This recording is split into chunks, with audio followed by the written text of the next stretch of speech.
కాలచక్రం తిరుగుతుంది, కానీ ధర్మం తరుమబడుతుంది. పాపాల తుఫానులలో మానవత స్తంభిస్తుంది. అప్పుడు వినిపించును గోపికల గాత్రపు గానం, శ్రీకృష్ణ తిరిగిరా అనే ప్రార్థన తపన.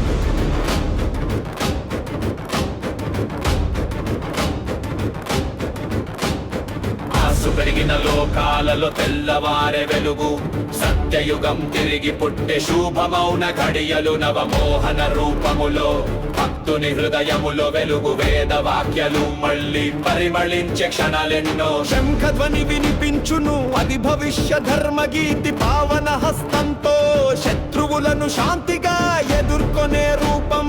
పిరికితనం లేదు, ప్రేమతో కూడిన పరమధర్మ యుద్ధం. సర్వలోక క్షేమం కోసం కలికిగా ఆరంభించిన సంకల్పం. అస్త్యముని దహించేందుకు సత్యముగా వెలసే శక్తి. పోరాటమునకు ఉదయం లాంటి భగవత్ రూపం. రక్త బిందువులు రాలకుండ ధర్మం నాటే స్వరూపం. సమాధానంగా కృష్ణుని పునరాగమనం.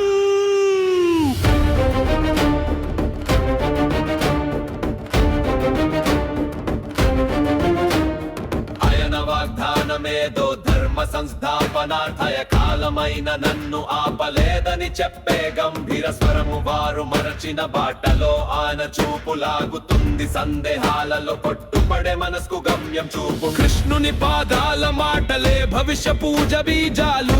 ఆయన తిరిగి రాలంటే మనం కూడా మారాలి. అతని కోసం కాకుండా ఆత్మ సాక్షాత్కారానికి పునాది. ప్రతి ప్రార్థన ఒక శబ్దమై కాలగతిని తాకాలి.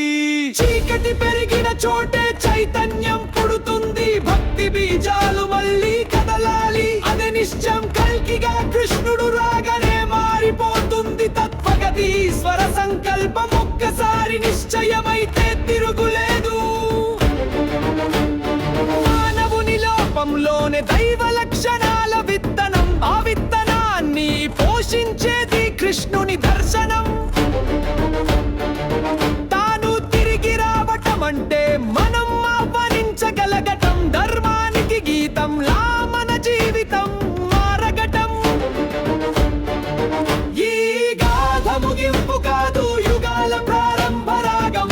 తరతరాల భక్తులకు నూతన ఆశ పంక్తి. కృష్ణుని తిరుగు రావడం మనం ధ్యానించే ధర్మ సత్యం. భవిష్యపు కథకు